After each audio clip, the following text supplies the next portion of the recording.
கர்த்தருடைய பரிசுநாமத்துக்கு ஸ்தோத்திரம். இந்த வேளையிலும் ஆசீர்வதிக்கப்பட்டவர்கள் என்ற தலைப்பிலே தேவனுடைய வார்த்தையை நாம் கேட்போம். ஒரு நிமிஷம் நாம் கண்களை மூடி நாம் செபிக்கலாம். மகா பரிசுத்தம் கிருபை இறக்க நிறைந்த எங்கள் நல்ல தாப்பனே, இந்த வேளைக்காய் ஸ்தோத்திரம். கர்த்தர் எங்களோடு கூட பேசின ஆண்டவரே, இந்த கிருபையுள்ள வசனத்தை ஆண்டவரே நாங்கள் தியானிக்கிறோம். நீர் இம்மைக்கும் அருமைக்கும் சொன்ன ஆலோசனைகளை நாங்கள் கேட்டு உணர்ந்து இந்த வழிகளில் நடக்க உதவி செய்யும். இயேசுவின் நாமத்தில் நல்ல பிதாவே, ஆமென். பாருங்க, லூக்கா எழுதின சுவிசேஷம் 6வது அதிகாரம் 37வது வருஷம். இயேசு கிறிஸ்து இந்த பூமியில இருந்த நாட்களிலே அநேக காரியங்களை குறித்து நமக்கு சொல்லி போயிருக்கிறார். அதில் விசேஷமான சில காரியங்கள் உண்டு. இம்மைக்குரிய வாழ்க்கையில நம்ம நிம்மதியோடு, சமாதானத்தோடு, விடுதலையோடு, ஆசீர்வாதத்தோடு கூட வாழ வேண்டும் என்பதும், நித்தியத்துக்குள்ளே நம்ம பிரவேசிக்கும் போது ஒரு குற்றமற்றவர்களாய் தேவனுடைய பார்வையிலே அவருக்கு முன்பாக போய் நாம் நிற்கும்போது எந்த ஒரு நியாய தீர்ப்புக்கும் உட்படாதவருமாய் இருப்பதற்காக இயேசு கிறிஸ்து சில ஆலோசனைகளை நமக்கு சொல்லியிருக்கிறார். அதிலே சிலவற்றை நம்ம பார்க்க போகிறோம். அந்த லூக்கா எழுதின சுவிசேஷம் 6ஆம் அதிகாரம் 37. மற்றவர்களை குற்றவாளிகள் என்று தீர்க்காதிருங்கள். பாருங்கள், மற்றவங்களே நம்ம குற்றவாளின்னு சொல்லக்கூடாது, தீர்ப்பு சொல்லக்கூடாது என்று சொல்லி ஆண்டவர் நம்மை எச்சரிக்கிறார், ஆலோசனை தருகிறார். தேவனுக்கு ஸ்தோத்திரம். ஏன்னா அப்பொழுது நீங்களும் குற்றவாளிகள் என்று தீர்க்கப்படாதிருப்பீர்கள். ஒருவேளை நம்ம செய்கிற குற்றங்கள் மனுஷருடைய பார்வைக்கு வேணால் மறைந்து இருக்கலாம், ஆனால் தேவனுடைய பார்வைக்கு எதுவுமே மறைவானது கிடையாது. கர்த்தருக்கு ஸ்தோத்திரம் உண்டாகும். அப்படியாக கர்த்தர் என்ன காரியத்தை எந்த மனுஷன் எந்த இடத்துல எந்த வேலையில் செய்தாலும் அவை எல்லாவற்றையும் அவர் அறிந்திருக்கிறார். கர்த்தருக்கு மகிமை உண்டாகட்டும். பாருங்கள், ஒரு தடவை டிஜே ஐயாட்ட ஒரு மனுஷனை கொண்டு வந்து அவருடைய கோர்ட்டில் கேஸ் ஜெயிக்கணும், அவர் சாதகமாக வரணும்னு சொல்லி ஜெபம் பண்ண சொல்லும்போது, அப்போ ஆண்டவர் சொன்னாரா, இந்த மனுஷன் யாருமே அறியாத ஒரு இடத்துல வைத்து அவருடைய மனைவியை கொன்று போட்டார் என்று சொன்னார். அவருக்கு மிகவும் ஆச்சரியமாக இருந்துச்சாம். எப்படி இது தெரியும்னு சொல்லி ஒரு இருளில் தண்டவாளத்தில் பார்த்தீங்கன்னா மனைவியோடு கூட அவருக்கு ஏற்பட்ட சண்டை நிமித்தம் அவளை கொலை செய்து விட்டார். இருளிலே தூக்கி போட்டு விட்டார். அது யாரும் பார்க்கல. அந்த நாட்களில் அந்த அளவுக்கு ஒரு இது இல்லாதனால, தொழில்நுட்பம் இல்லாதனால தெரியல, யாரும் கண்டுபிடிக்கல. இவர் சிறைச்சாலைக்கும் போல. பல வருஷங்கள் கடந்த பிறகு இவர் ஜெபத்துக்கு வரும்போது ஆண்டவர் அந்த காரியத்தை வெளிப்படுத்தி சொன்னார். அவர் உண்மைதான், நான் செய்தது தவறு தான் அப்படின்னு சொல்லி ஒற்றுக்கொண்டார். ஏனென்றால் கர்த்தருக்கு மறைவானவர்கள் ஒன்றுமே கிடையவே கிடையாது. எத்தனை வருஷங்கள் ஆனாலும், எந்த இடத்துல யார் என்ன தவறு செய்தாலும் அவரிடத்துல கணக்கு இருக்குது. அதை ஒருத்தரும் மாற்றவும் முடியாது, மறைக்கவும் முடியாது. தேவனுக்கு ஸ்தோத்திரம் உண்டாகும். ஆகவே தான் ஆண்டவர் நம்மை பார்த்து சொல்கிறாரு, நீங்கள் மற்றவர்களை குற்றவாளிகள் என்று சொல்லி தீர்க்காதீங்க. ஏனென்றால் தவறு செய்யாத ஒரு மனுஷன் இல்லவே இல்லை. அந்த மனுஷனுடைய வாழ்க்கையில் நம்ம தீர்ப்பு சொல்லி அவனை அவமானப்படுத்தி அவனுடைய வாழ்க்கையில் வேதனை கொண்டு வரக்கூடாது என்று சொல்லி ஆண்டவர் சொல்கிறார். விபச்சாரத்தில் கையும் களவுமாக பிடிக்கப்பட்ட ஒரு ஸ்திரீயை கொண்டு வந்து அவரிடத்தில் வைத்தபோது ஆண்டவர் சொன்னார், நீ இனி பாவம் செய்யாதே, நான் உன்னை நியாயம் தீர்க்க மாட்டேன் அப்படின்னு சொல்லி மன்னிப்பு கொடுத்து அந்த சகோதரியை அனுப்பி வாழ வைத்தார். அப்போ நம்முடைய வாழ்க்கையில் மற்றவர்கள் குற்றவாளிகளாக தீர்க்கும்போது அது அவங்களுக்கு பெரிய அவமானத்தை கொண்டு வரும், வேதனையை கொண்டு வரும். அது நியாயமற்றதாக இருக்குமானால் அதை விட அது ரொம்ப மோசமான ஒரு காரியம். நான் இப்படி தவறே செய்யலை, என்னை பார்த்து இப்படி சொல்லிட்டாங்களே, இப்படி குற்றம் பண்ணிட்டாங்களே, என் தீர்ப்பு சொல்லிட்டாங்களேன்னு சொல்லி அந்த வேதனையோடு கூட கடந்து போகும்போது பார்த்திங்கன்னா அது மிகுந்த சொல்ல முடியாத அளவில் அது ஒரு கஷ்டம். அது அந்த மனுஷனுடைய வாழ்க்கை மிகவும் பாதிக்கக்கூடியதாய் அது அமைந்துவிடும். ஆகவே தான் ஆண்டவர் சொல்கிறார், மற்றவர்களை நீங்கள் குற்றவாளிகள் என்று தீர்க்காதிருங்க. ஏனென்றால் அப்பொழுது நீங்களும் குற்றவாளிகள் என்று தீர்க்கப்படாதிருப்பீர்கள். நம்முடைய வாழ்க்கையில் நம்ம செய்த தவறுகளை கர்த்தர் மன்னிக்க வேண்டும் என்றால், நாமும் மற்றவருடைய வாழ்க்கையிலே மற்றவர்கள் நமக்கு செய்த குற்றங்களை அவர்களுக்கு மன்னிப்பதற்கு நம்முடைய இருதயம் ஆயத்தமாக இருக்கணும். சிலர்லாம் ரொம்ப ஸ்ட்ரெயிட் ஃபார்வர்டு, அவ்வளோதான், நான் இப்படி தான் நான் தீர்ப்பு சொல்லுவேன்னு சொல்லுவாங்க. அது அல்ல. அவங்களுடைய வாழ்க்கையில் ஏதாவது சில குற்றங்கள் இருக்கும். இன்னொரு காரியத்தை ஆண்டவர் நமக்கு எச்சரிக்கிறார் பாருங்க. 1வது வசனம், நீங்கள் குற்றவாளி என்று தீர்க்கப்படாதபடிக்கு மற்றவர்களை குற்றவாளிகள் என்று தீர்க்காதீர்கள். ஏனெனில் நீங்கள் மற்றவர்களுக்கு தீர்க்கிற தீர்ப்பின்படி நீங்களும் தீர்க்கப்படுவீர்கள். நீங்கள் மற்றவர்களுக்கு அளக்கிற அளவின்படியே உங்களுக்கும் அளக்கப்படும். அப்போ நம்முடைய இருதயத்தில் மற்றவர்களுக்கு என்ன காரியத்தை செய்தோமோ அதன்படியே தேவன் நமக்கு செய்வார் என்று சொல்லி அவர் எழுதுகிறார். அவர் சொல்லி கொடுக்கிறார். கர்த்தருக்கு ஸ்தோத்திரம் உண்டாகட்டும். ஏனென்றால் நம்ம வாழ்க்கையில் மிகவும் எச்சரிக்கையாக இருக்க வேண்டும். எந்த ஒரு விஷயத்தில் அவசரப்படக்கூடாது. சிலர் நமக்கு விரோதமாக தீமை செய்வாங்க, நஷ்டத்தை கொண்டு வருவாங்க, பண கஷ்டத்தை கொண்டு வருவாங்க, சில பிரச்சனைகளில் கொண்டு போய் நம்மை மாற்றி விடுவாங்க. ஆனாலும் நம்ம எச்சரிக்கையாக இருக்க வேண்டும். எப்படிப்பட்ட சூழ்நிலை ஆனாலும் இயேசு நமக்கு உதவி செய்வார். அந்த பிரச்சனையிலேருந்து நம்மளை வெளியே கொண்டு வருவார். யார் நம்மளை கொண்டு போய் இக்கட்டான சூழ்நிலையை மாற்றினாலும் ஆண்டவர் நமக்கு உதவி செய்வார். அல்லேலூயா. ஏனென்றால் அடுத்த காரியம் என்னென்னா, மற்றவர்களை குற்றவாளி என்று சொல்லி நம்ம மனதில் நினைத்து கொண்டே இருப்போமானா அது நம்மளுடைய மனதில் உள்ள சமாதானத்தை அது கெடுத்துவிடும். நம்முடைய சிந்தையில் உள்ள நல்ல காரியங்களை அது எடுத்து போட்டு அந்த தவறான காரியத்தையே சிந்திக்க வைத்துவிடும். நம்முடைய வாழ்க்கையில் அந்த ஆரோக்கியத்தை கெடுக்கும், நிம்மதியை கெடுக்கக்கூடியதாக இருக்கும். தேவனுக்கு ஸ்தோத்திரம் உண்டாகும். ஆகவே தான் ஆண்டவர் சொல்கிறார், மற்றவர்களை நீங்கள் எந்த அளவுக்கு மன்னிக்க முடியுமோ எல்லாவற்றிலும் நீங்கள் மன்னிக்கிறது உங்களுக்கு நல்லது என்று சொல்லி ஆண்டவர் சொல்கிறார். குற்றவாளிகள் என்று சொல்லி தீர்க்காதீங்க, அவங்களை அவமானப்படுத்தாதீங்க, அவங்களை கொண்டு போய் சிறைச்சாலையில் தள்ளாதீங்க. பாருங்கள், ஆண்டவர் ஒரு காரியத்தை சொன்னார். ஒரு மனுஷன் தன்னுடைய எஜமானுக்கு கடன் பட்டிருந்தான். அவன் கடனை தீர்க்காது இருக்கும்படி ஒரு சூழ்நிலை இருந்தபோது அந்த எஜமான் அவனை கொண்டு போய் ஜெயிலில் போடுங்க, மனைவி பிள்ளைகளெல்லாம் அடிமைகளை விற்று கடனை தீர்க்க உத்தரவிட்டான். இவனும் அவன் கால்களில் விழுந்து மன்னிப்பு கேட்டான்.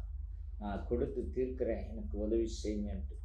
அப்போது அந்த எஜமான் அவனை மன்னித்து அனுப்பினான், விடுதலை செய்தான். ஆனால் இந்த மனுஷனும் தனக்கு கீழே இருக்கிற வேலைக்காரன் வாங்கின அந்த கொஞ்ச கடனுக்காக அவன் கழுத்தை பிடித்து நெரித்து அந்த பணத்தை உடனே கொடு என்று சொல்லி கேட்குறான். அவன் இவன் காலில் விழுந்து கெஞ்சுகிறான், நான் கொடுக்குறேன் அப்படின்னு சொல்லிட்டு. ஆனால் இவன் கேட்கவே இல்லை. அவனை கொண்டு போய் சிறைச்சாலையில் போடும்போது அது கேள்விப்பட்டு இந்த எஜமான் மிகுந்த கோபம் அடைந்து, நான் உனக்கு இவ்வளவு காரியத்தில் மன்னித்திருக்கிறேன், நீ ஒரு சின்ன காரியத்தில் உனக்கு கீழே இருக்கிறவனை மன்னிக்க முடியலையா அப்படின்னு சொல்லி இவனை கொண்டு போய் சிறைச்சாலையில் போட்டு கடைசி அவனை கொடுக்குற வரைக்கும் இவனை வெளியே விடாதீங்கன்னு சொல்லி தீர்ப்பு சொல்கிறார். எவ்வளோ பயங்கரமான ஒரு காரியம். நம் வாழ்க்கையில் நம்ம தவறு செய்யாதவர்கள் இல்லை. நல்லா புரிஞ்சுக்கிடுங்க. நம்ம வெளிப்படையாகவோ சில மறைமுகமாகவோ சில காரியங்கள் நம்ம செய்கிறோம். தேவன் மாத்திரமே எல்லாவற்றையும் அறிவார். ஆகவே தான் மற்றவர்களை நம்ம குற்றவாளிகளாக தீர்க்காதபடிக்கு எச்சரிக்கையாக இருக்க வேண்டும். அதிலும் பார்த்திங்கன்னா இன்றைக்கி ஊழியக்காரை பற்றி நிறைய பேர் வாய்க்கு வந்த மாதிரி எல்லாம் பேசுகிறாங்க. ரொம்ப கஷ்டமாக இருக்குது. அதாவது சத்தியத்தை அறிந்தவர்கள் கூட அந்த மாதிரி பேசுகிறாங்க. ஒரு வயதில் மூத்தவரோடு கூட நான் ட்ரெயினில் பயணம் செய்யும்போது அவருடைய வாழ்க்கையில் சந்தித்த நிறைய ஊழியக்காரர்கள் சில தவறு செய்திருக்கிறாங்க. அது நிமித்தம் அவர்களை சொல்லி அவர்களை அந்த வார்த்தைகளை சொல்லி திட்டும்போது எனக்கு மனசுக்கு ரொம்ப கஷ்டமாக இருந்தது. ஏனென்னா ஆண்டவர் சொல்கிறார், ஏசாயா 54:17 ஊழியக்காரர்களை நியாயம் தீர்க்கிறதுக்கு ஆண்டவர் அங்கே இடம் கொடுக்கறதில்ல, அவர் பார்த்து கொள்வார். இந்த உலகத்தில் எல்லாரும் தவறு செய்யாதவங்க நான் சொல்லலை, ஊழியக்காரர்கள் தவறு செய்கிறவர் இருக்கிறாங்க. அப்போ ஆண்டவர் அவர்களுக்குன்னு ஒன்று சொல்லி ஒரு காரியத்தை வைத்திருக்கிறார்.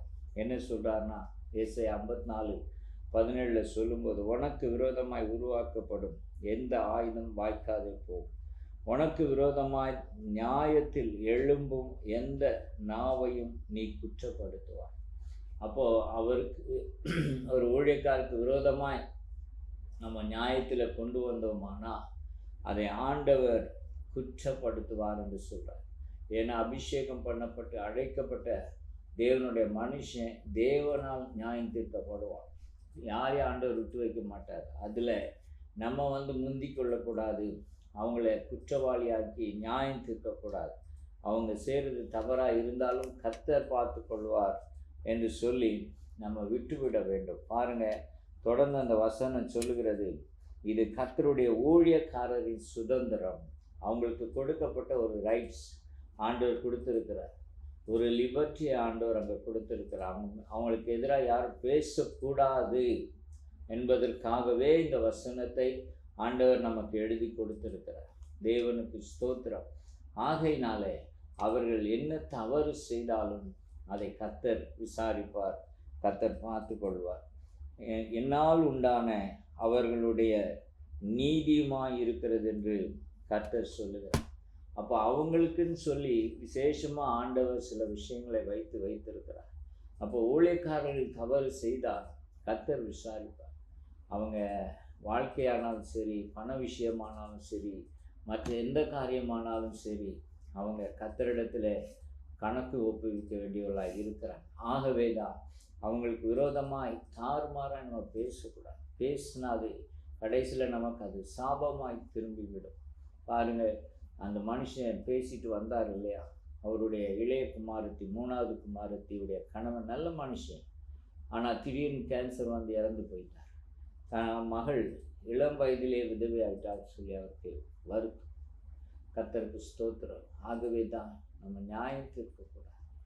தேவனுக்கு மகிமை உண்டாகட்டும். அதிலும் ஊழியக்காரர்கள் செய்கிற காரியங்கள் நமக்கு சில நேரம் மன வருத்தத்தை கொடுக்கும். ஆனாலும் அவர்களை குறித்து நியாயம் சொல்லுவதற்கு நமக்கு தேவன் அதிகாரத்தை கொடுக்கவே இல்லை. அல்லேலூயா.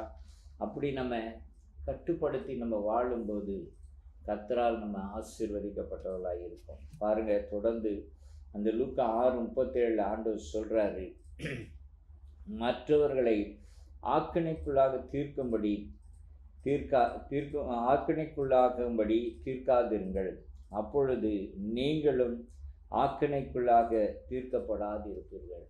மற்றவர்களை தண்டனைக்குள்ளாகும்படி நம்ம அவங்களுக்கு கோர்ட்டில் கேஸ் போட்டோ இல்லை போலீஸ் ஸ்டேஷனில் கம்ப்ளைண்ட் கொடுத்தோ அவங்க நமக்கு ஏற்பட்ட நஷ்டத்து நிமித்தம் கஷ்டத்து நிமித்தம் அவங்களுக்கு தண்டனை வாங்கி கொடுக்காதீங்க ஆண்டவர் சொல்கிறார். தேவனுக்கு மகிமை உண்டாகட்டும். ஏனென்றால் நாளைக்கு நம்முடைய வாழ்க்கையில் நம்ம எப்படி இருப்போம்னு தெரியாது. ஏதோ ஒரு காரியம் நம்ம தவறு செய்துட்டோம்னா அன்றைக்கு நம்ம தண்டிக்கப்படாதபடிக்கு ஆண்டவர் நம்மை பாதுகாக்கும்படி இன்றைக்கு நம்ம கையில் இருக்கிற மனுஷனை தண்டனைக்குள்ளே ஆக்கக்கூடாது. கர்த்தருக்கு ஸ்தோத்திரம். நாங்கள் வேலை செய்த இடத்துல பார்த்திங்கன்னா ஒரு சகோதரர் எனக்கு விரோதமாக ரொம்ப எழும்பி வந்தார். அப்போது ஒரு அதிகாரிகிட்ட ஒரு சூழ்நிலை அவர் மாட்டிக்கிட்டார். அப்போ அந்த அதிகாரி என்கிட்ட கேட்டார், சொல்லு, நான் அவனை சஸ்பெண்ட் பண்ணிடுறேன், அவனை வேலைக்கு விடாதபடி நான் பண்ணிடுறேன். தண்டனைக்குள்ளே ஆக்குறதுக்கு எனக்கு ஆண்டவர் அங்கே ஒரு வாய்ப்பு கொடுத்தார். எனக்கு விரோதமாக எழும்பினவன் தான். நான் நினச்சிருந்தா அன்றைக்கி அந்த ஒரு வார்த்தை சொன்னால் அந்த அதிகாரி அந்த காரியத்தை செய்திருப்பார். ஆனால் நான் சொல்லலை, வேண்டாம் விட்டுருங்க, பார்த்துக்கலாம் அப்படின்னு. கர்த்தர் நல்லவராக இருக்கிறார். யாரையுமே தண்டனைக்குள் ஆகாதபடி, அவங்களுக்கு தண்டனை வாங்கி கொடுக்காதபடி ஆண்டவர் நீங்கள் விட்டுடுங்கன்னு சொல்கிறார். ஏன்னா தண்டிக்கிறவர் அவர் நீதி உள்ள ஒரு நியாயாதிபதி. ஆகவே தான் ஆண்டவர் சொல்கிறார், நீங்கள் தண்டனைக்குள்ளாக்காதீர்கள் என்று சொல்கிறார். கர்த்தருக்கு ஸ்தோத்திரம் உண்டாகட்டும். அப்போது ஒவ்வொன்றுக்கும் ஒரு காலத்தை ஆண்டவர் குறித்து வைத்திருக்கிறார். அதை குறித்து ஆண்டவர் சொல்லும்போது தான் 1 கொரிந்தியர் 4:5 ஆண்டவர் பேசுகிறாரு, காலம் வரும் முன்னே நீங்கள் யாதொன்றை குறித்தும் தீர்ப்பு சொல்லாதிருங்க. பாருங்கள், நான் வாசிக்கிறேன். ஆகையால் கர்த்தர் வருமளவும் நீங்கள் காலத்துக்கு முன்னே யாதொன்றை குறித்தும் தீர்ப்பு சொல்லாதிருங்கள். இருளில் மறைந்திருக்கிறவைகளை அவர் வெளியரங்கமாக்கி இருதயங்களின் யோசனைகளையும் வெளிப்படுத்துவார். அப்பொழுது அவனவனுக்குரிய புகழ்ச்சி தேவனால் உண்டாகும். அப்போ ஒவ்வொரு மனுஷனுடைய இருதயத்தில் இருக்கிறது, அவனுடைய வாழ்க்கையின் இருளின் பகுதியில் இருக்கிற விஷயங்கள் எல்லாவற்றையும் கர்த்தர் என்ன செய்வார்? வெளிப்படுத்துவார். அப்போ அந்த நாட்கள் வரும்போது அவன் நல்லவனாய் காணப்படுகிற பட்சத்தில் ஆண்டவர் என்ன செய்வாராம்? அவனை புகழ்ச்சியாக ஆண்டவர் நிறுத்துவார். கர்த்தருக்கு ஸ்தோத்திரம். அவனை ஆனர் பண்ணுவார், அவனை கனம் பண்ணி ஆண்டவர் நிறுத்துவார். அப்போ பாருங்கள், தேவன் நமக்கு கொடுக்குற ஆலோசனையின்படி நம்ம இந்த நாட்களில் நடக்கும்போது சில காரியங்கள் கஷ்டமாக இருக்கிற மாதிரி தான் தோணும். ஆனால் அவைகளை கை கொள்ளும்போது, ஏற்றுக்கொண்டு கீழ்ப்படியும் போது நம்முடைய வாழ்க்கையில் நித்தியத்திலே அது ஆசீர்வாதத்தையும் இந்த பூமியிலையும் கர்த்தருடைய ஆசீர்வாதத்தையும் நமக்கு கொண்டு வரக்கூடியதாக இருக்கும். ஆகவே கர்த்தர் சீக்கிரமாக இந்த பூமிக்கு நியாயத்திற்க வரப்போகிறார். ராஜாதி ராஜாவா இயேசு பூமியை நியாயத்திற்க வரப்போகிறார். அவர் கையில் நம்ம விட்டுவிட வேண்டும். தீர்ப்பு சொல்லக்கூடாது. மற்றவர்களை தண்டிக்கிறதுக்கான காரியங்களை நம்ம செய்யக்கூடாது. விட்டு கொடுக்கணும். ஆண்டவர் அந்த மாதிரி போகாதே அப்படின்னு சொல்கிறார். நாளைக்கு உனக்கு தண்டனை வருவதற்கான வாய்ப்புகள் இருக்கும். ஆனால் ஏற்கனவே நீ செய்த காரியத்துக்கு உனக்கு தண்டிக்காமல் கர்த்தர் உனக்கு ஆண்டவர் விட்டுட்டு இருப்பார். ஆனால் நீங்கள் ஜாக்கிரதையாக இருங்க சொல்லி ஆண்டவர் சொல்கிறார். அப்போது கர்த்தருக்கு மறைவான காரியம் ஒன்றுமே இல்லை. எந்த மனுஷனாலையும் எந்த ஒரு காரியத்தையும் மறைக்கவே முடியாது. அது சிறிதானாலும் பெரிதானாலும். நம்முடைய நினைவுகளை கூட கர்த்தர் அறிந்திருக்கு.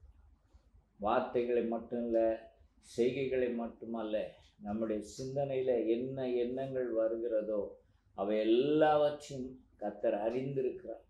ஆகவே நம்ம அவருக்கு பயந்து நீதியுள்ள நியாயாதிபதிக்கு வழிவிட்டுணும்.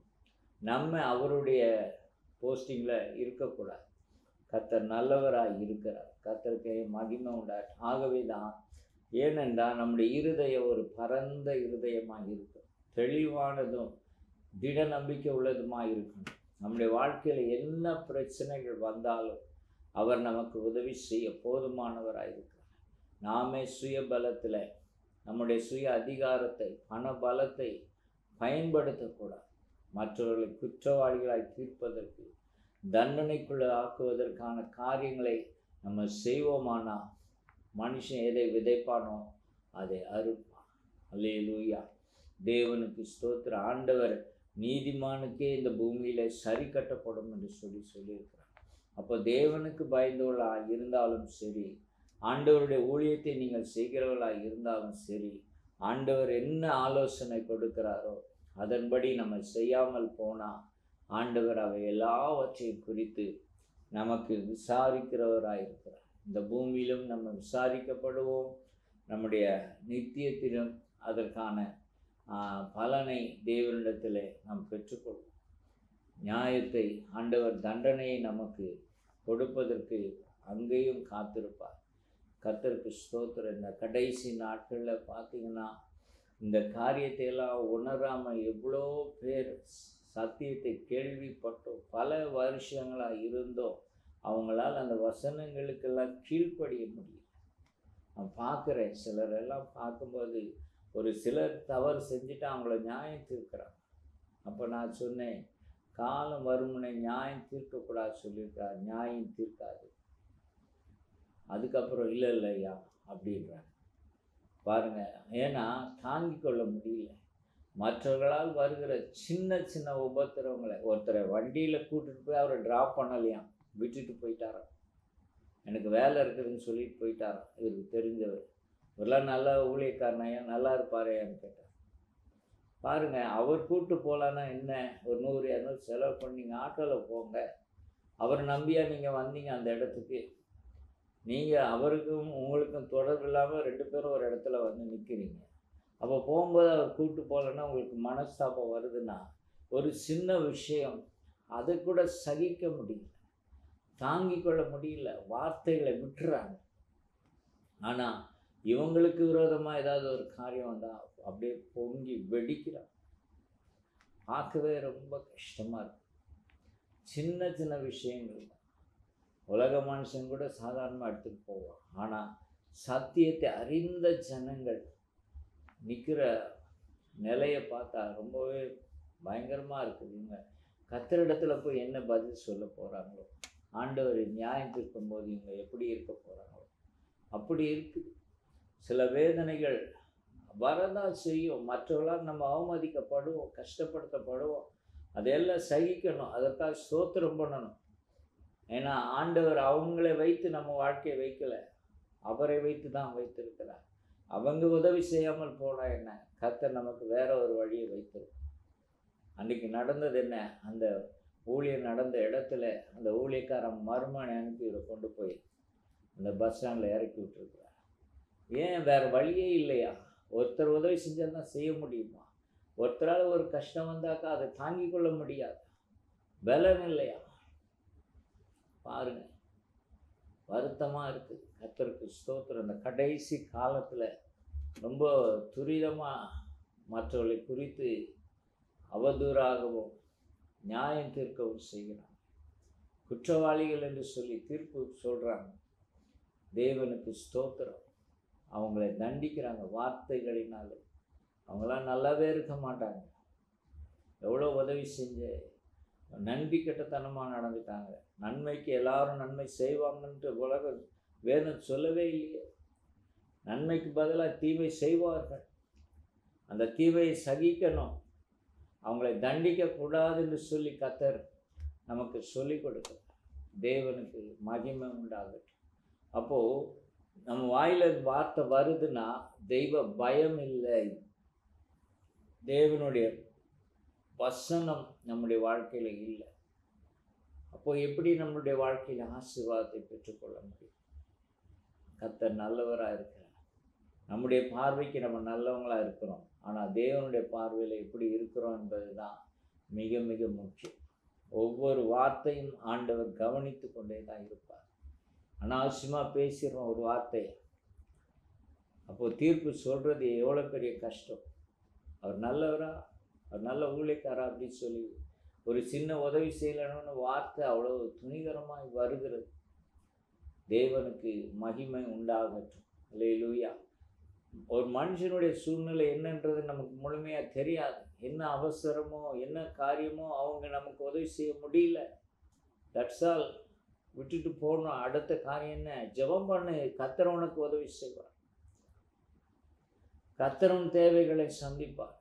அவ்வளோதான். அதை விட்டுட்டு தீர்ப்பு சொல்லக்கூடாது, தண்டிக்கக்கூடாது. கர்த்தர் அதை வெறுக்கிறார். ஆண்டவர் நம்ம செய்கைக்கு தக்கதாக பலன் கொடுத்தார்னா நம்ம தாங்கவே மாட்டோம். தேவனுக்கு மகிமை உண்டார். எச்சரிக்கையாகிடும். நம்ம வாழ்க்கை பரிசுத்தனா என்ன? ஒவ்வொரு வார்த்தைக்கும் கீழ்ப்படுகிறது தான் பரிசுத்தம். அவருக்கு பயந்து நடக்கிறேன் அப்படின்னு சொல்கிறது மட்டும் இல்லை, அந்த வசனம் ஒவ்வொரு வசனத்துக்கும் நம்மளை கீழ்ப்படுத்துவதற்கு ஆண்டவர் நமக்கு பலன் தர வேண்டும். அல்லேலூயா. தேவனுக்கு ஸ்தோத்திரம் உண்டாகட்டும். ஆண்டவர் சொல்கிறார், நீங்கள் ஆசீர்வதிக்கப்பட அழைக்கப்பட்டீர்களே தவிர சபிக்கப்பட அல்ல. கர்த்தருக்கு நன்றி சொல்கிறோம். ஆண்டவர் அந்த கிருபையை நமக்கு நம்முடைய வார்த்தையில் வைத்து வைத்ததுக்காக கர்த்தருக்கு ஸ்தோத்திரம் செலுத்துவோம். மூன்றாவது காரியம் பாருங்கள். ஆண்டவர் சொல்கிறாரு, விடுதலை குறித்து பேசுகிறார். விடுதலை பண்ணுங்கள், அப்பொழுது நீங்களும் விடுதலை பண்ணப்படுவீர்கள். நமக்கு இருக்கிற பிரச்சனையில் இருந்து விடுதலை வேண்டுமானால் நம்ம மற்றவர்களை விடுதலை செய்ய வேண்டும். கர்த்தருக்கு ஸ்தோத்திரம் உண்டாகட்டும். முதலாவது ஆவிக்குரிய பிரகாரமாக நமக்கு நிறைய பிரச்சனைகள் போராட்டங்கள் இருக்கும்.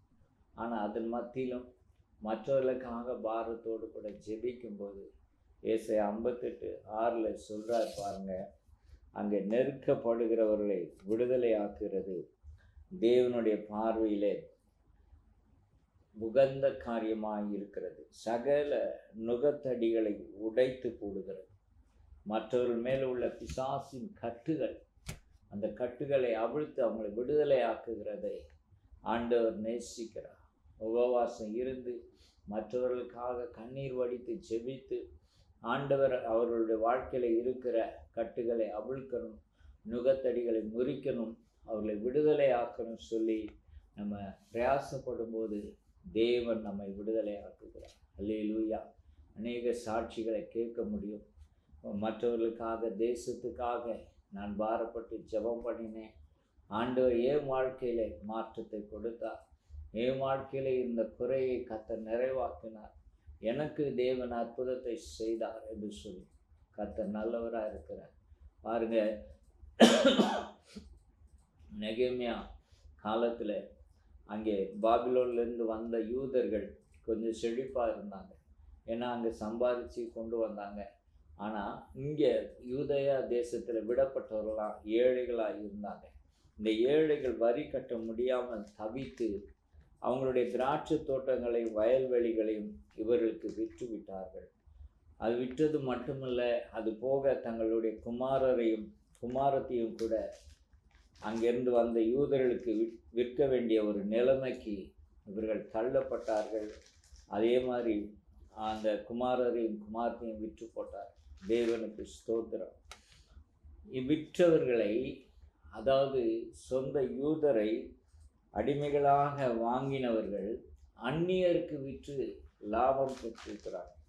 பாருங்கள், எவ்வளோ ஒரு கொடுமையான ஒரு விஷயம். தங்கள் சொந்த சகோதரர்கள் அவர்கள் தரித்திர நிலைமையில் இருக்கும்போது அவர்களிடத்தில் வட்டி வாங்கி அந்த வட்டி கட்ட முடியாமல் அதற்கு பதிலாக அவங்களுடைய வயல் நிலங்களையும் திராட்சை தோட்டங்களையும் வாங்கி கொண்டதும் இல்லாமல் குமாரத்தைகளையும் வாங்கி கொண்டு அதை என்ன செய்கிறாங்க, அந்நியர்களுக்கு விற்று விடுகிறாங்க. அந்த பிள்ளைகளை விற்று விடுகிறாங்க. எவ்வளோ வேதனை இருக்கும். தான் தாய் தகப்பனும் தான் சொந்த தேசத்தில் தன்னுடைய இனத்தாரே அடிமைப்படுத்தினதே ரொம்ப கஷ்டம். அந்த இனத்தார் என்ன செய்கிறாங்க, தன்னுடைய பிள்ளைகளை அந்நியருக்கு விற்கும்போது எவ்வளோ ஒரு வேதனையான ஒரு காரியம். அந்த தாயும் தகப்பனும் எவ்வளோ கண்ணீர் வடித்திருப்பாங்க. ஐயோ, என்னுடைய வயல் நிலைகளை இழந்து போன, திராட்சை தோட்டத்தை இழந்து போன, அநியாயமான வட்டி. ஏன்னா அங்கே கவர்மெண்ட்டுக்கு அவங்களால வரி செலுத்த முடியல. வரி ஒரு பக்கம், பெரிய அழுத்தம். அந்த அழுத்தம் ஒரு பக்கம், இந்த அழுத்தம் ஒரு பக்கம். தங்களுடைய பிள்ளைகளை இழந்து தவிக்கும்போது நெகேமியா சொல்கிறாரு, 5வது அதிகாரம் 8வது வசனத்தில், அவர்களை நோக்கி, புறஜாதியாருக்கு விற்கப்பட்ட யூதராகிய எங்கள் சகோதரரை நாங்கள் எங்கள் சக்திக்கு தக்கதாய் மீட்டிருக்கையில். நெகேமியா செய்த காரியம் பாருங்கள். அவருடைய சொந்த பணத்தை செலவழித்து அந்நியரிடத்தில் அடிமைகளாக இருந்த யூதர்களை அவர் மீட்டிருக்கிறார். நீங்கள் திரும்ப உங்கள் சகோதரரையும் விற்கலாமா கேட்குறார் பாருங்க. நான் அவங்கள மீட்டுக்கிட்டு வரேன், நீங்கள் அவங்கக்கிட்ட கொண்டு போய் விற்றுக்கிட்டு வரீங்க. எவ்வளோ கஷ்டமான ஒரு விஷயம் இல்லையா? கண்ணெதிர்க்கே தான் பிள்ளைகள்லாம் அடிமைகளாக விற்கப்படும் போது அது தாய் தகப்பனுக்கு எவ்வளோ வேதனையாக இருக்கும். கர்த்தருக்கு ஸ்தோத்திரம். அங்கே சொல்கிறாரு, தேவனுக்கு மகிமை உண்டாகட்டும், இவர்கள் நமக்கு விலைப்பட்டு போகலாமா என்றே. அப்பொழுது அவர்கள் மறு உத்தரவு சொல்ல இடமில்லாமல் மௌனமாக இருந்தார்கள்.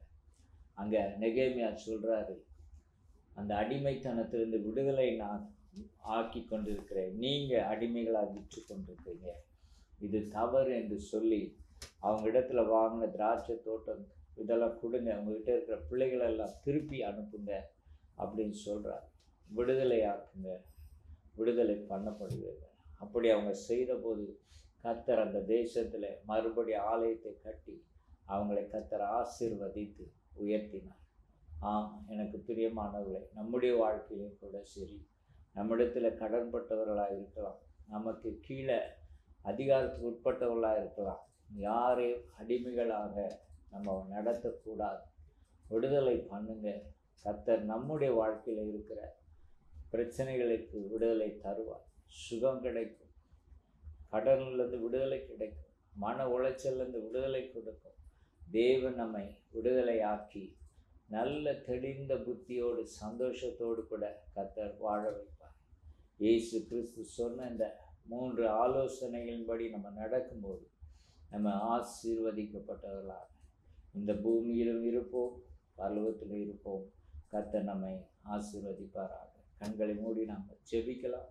தகப்பனே, ஆண்டவரே, அற்புதமான ஆலோசனைகளை வார்த்தைகளை எங்களுக்கு கொடுத்தீரப்பா. ஆண்டவரே, இந்த சத்தியத்தை நாங்கள் உட்கொண்டு பலனடைய, இந்த சத்திய வசனங்களின்படி நாங்கள் நடக்க, ஆண்டவரே, தீர்ப்பு சொல்லாதிருக்க, தண்டனைக்குள்ளாக்காமல் இருக்க, விடுதலை பண்ண எங்களுக்கு உதவி செய்யுங்கப்பா. நாங்கள் ஆசீர்வாதமாக இருக்க கிருபை தாங்க.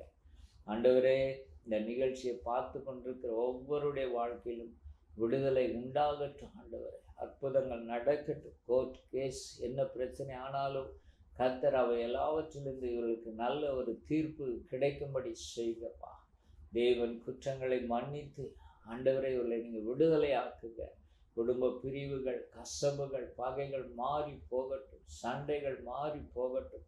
இவர்களுக்கு விரோதமாக எழும்பின ஆயுதங்கள் எல்லாம் ஒன்றுமில்லாமல் போகட்டும். ஆண்டவரே, குடும்பங்களில் மகிழ்ச்சியும் சமாதானம் சந்தோஷம் உண்டாகட்டும். வேலையில்லாத இருக்கிற பிள்ளைகளுக்காக நாங்கள் செபிக்கிறோம். குடும்பத்தாருக்காக செபிக்கிறோம். கர்த்தர் அந்த பிள்ளைகளுக்கு நல்ல வேலை கொடுங்கப்பா. ஆண்டவரே, நல்ல வருமானத்தை கொடுங்க. தொழில் செய்கிற காரியங்களிலே ஒரு முன்னேற்றத்தை கொடுங்க. ஆசீர்வதிங்க. இயேசு கிறிஸ்து நாமத்தில் நல்ல பிதாவே, ஆமென், ஆமென்.